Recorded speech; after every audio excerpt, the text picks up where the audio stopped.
কোটি মুসলমানের দেশ, এই দেশ শাহজালালের দেশ, শাহ মাকদুমের দেশ, এটা সূর্যশীলের দেশ নয়। রাসূলুল কারীম আম্মা বা'দু ফাআউযু বিল্লাহি মিনাশ শাইতানির রাজীম বিসমিল্লাহির রহমানির রহিম ইন্না আনজালনা ইলাইকাল কিতাবা লিতাহকুমা বাইনান নাসি বিমা আরাকাল্লাহ ওয়া ক্বালা রাসূলুল্লাহ সাল্লাল্লাহু আলাইহি ওয়াসাল্লাম আল মুসলিম আখুল মুসলিম আও কামা ক্বালা আলাইহিস সালাতু ওয়াসসালাম। আজকের এই অত্র জামিয়ার 2024 ও 25 শিক্ষাবর্ষের তৃতীয়তম বাৎসরিক প্রতিযোগিতামূলক বক্তৃতা সেমিনারের সম্মানিত সভাপতি, বিজ্ঞ বিচারক মণ্ডলী, সুদক্ষ পরিচালক এবং আমার সামনে বসা প্রিয় ছাত্র ভাইরা, সকলকে আমার পক্ষ হতে আন্তরিক শুভেচ্ছা ও অভিনন্দন জানিয়ে আমার নির্ধারিত বিষয় বৈষম্যহীন আদর্শ সমাজ গঠনে ইসলামের ভূমিকা সম্পর্কে সময়ের এই সংক্ষিপ্ত পরিসরে কিছু কথা বলবো ইনশাআল্লাহ। প্রিয় উপস্থিতি, আজ যখন আমাদের সমাজ চরমভাবে বৈষম্যের শিকার এবং সমাজের প্রতিটি চিন্তাশীল ও জ্ঞানীগুণী ব্যক্তিরা সেকুলারিজমের মতাদর্শ ও পাশ্চাত্যের অপসংস্কৃতিকে সামনে রেখে সমাজ থেকে সকল ধরনের বৈষম্য দূরীভূত করে একটি বৈষম্যহীন আদর্শ সমাজ গঠনের ব্যর্থ চিন্তায় মগ্ন রয়েছে, ঠিক এই ক্রান্তিলগ্নে আমাদের কাছে বৈষম্যহীন একটি আদর্শ সমাজ গঠনে ইসলামের ভূমিকা সম্পর্কে আলোচনা করাটা সীমাহীন গুরুত্ব রাখে। কারণ ইসলামই কেবলমাত্র পারে তার ব্যবহৃত নীতিমালা এবং কার্যকরী পদক্ষেপ গ্রহণের মাধ্যমে আমাদেরকে একটি বৈষম্যহীন আদর্শ সমাজ পুরস্কার দিতে। তাই আসুন আমরা ইসলাম যে সকল নীতিমালা গ্রহণের মাধ্যমে বৈষম্যহীন আদর্শ সমাজ গঠনে এক অনন্য ভূমিকা রেখেছে তার থেকে কিছু নীতিমালা সম্পর্কে জেনে নিই। প্রিয় উপস্থিতি, ইসলাম সমাজ থেকে বৈষম্য দূরীভূতকরণের লক্ষ্যে সর্বপ্রথম যে কাজটা করেছে তা হচ্ছে পরস্পরের মাঝে ভ্রাতৃত্বের বন্ধন জুড়ে দেওয়া। কারণ ভ্রাতৃত্বের বন্ধন জুড়ে দেওয়া ছাড়া কখনো সমাজ থেকে বৈষম্য দূরীভূত করা সম্ভব নয়।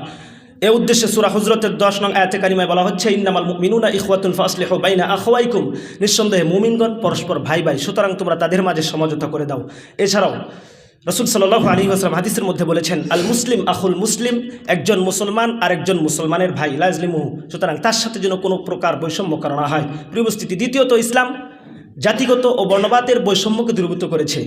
এ লক্ষ্যে রাসূল সাল্লাল্লাহু আলাইহি ওয়াসাল্লাম বিদায় হজের ভাষণের মধ্যে বলেছিলেন, একজন সাদা এবং একজন কালো মানুষের মাঝে কোনো প্রকার ভেদাভেদ নেই। ওয়ালা ফাদলা লি আরাবিয়িন আলা আজামিয়িন ওয়ালা লি আজামিয়িন আলা আরাবিয়িন, এবং একজন আরবের অনারবের উপর ও অনারবের আরবের উপর কোনো বৈশিষ্ট্য নেই, শ্রেষ্ঠত্ব নেই। প্রিয় উপস্থিতি, তৃতীয়ত ইসলাম সাম্প্রদায়িক সম্পর্ককে ঠিক রেখেছে। ফলে দেখা গিয়েছে ইসলাম যুগের পর যুগ এই পৃথিবীর বিভিন্ন ভূখণ্ডকে শাসন করেছে, কিন্তু কখনো একটি সময়ের জন্য শাসিতদের মধ্য থেকে কেউ কোনো সময় বৈষম্যের শিকার হয় নাই।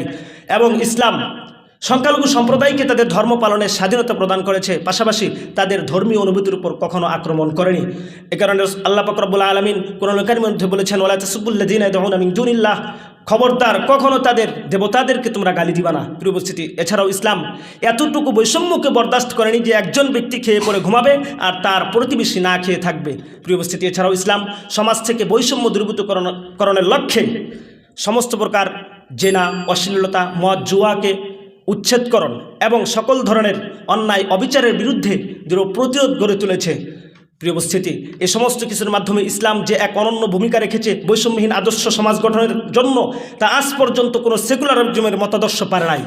কারণ আমরা দেখেছি 1947 সনে জাতিগত বৈষম্যের কারণে দেশ বিভাজন হয়েছিল। 1971 সনে অধিকারের বৈষম্যের কারণে আমাদের পশ্চিম পাকিস্তানের সাথে পূর্ব পাকিস্তানের যুদ্ধ হয়েছিল, কিন্তু আজ পর্যন্ত বৈষম্য দূরীভূত করা সম্ভব হয় নাই। কারণ ছিল একটাই, তখন সমাজের ভিত্তি স্থাপন করা হয়েছিল সেকুলারিজমের মতাদর্শের উপর। সুতরাং 2024-এর নতুন স্বাধীনতার পর আমাদের এই জাতির প্রতি একটাই আহ্বান, আবার যদি নতুন করে আমার দেশকে বৈষম্যের শিকার আমরা করতে না চাই, ফ্যাসিজমের আগ্রাসনের শিকার আমরা হতে না চাই, তাহলে এবার আমাদের স্লোগান একটাই, সেকুলারিজমের মতাদর্শ দুপায়ে তুলতে হবে, ইসলামী নীতিমালার উপর এই সমাজ করতে হবে, পাশ্চাত্যের অপসংস্কৃতিকে দূরীভূত করতে হবে। কারণ এই দেশ 18 কোটি মুসলমানের দেশ, এই দেশ শাহজালালের দেশ, শাহ মাকদুমের দেশ, এটা সূর্যশীলের দেশ নয়।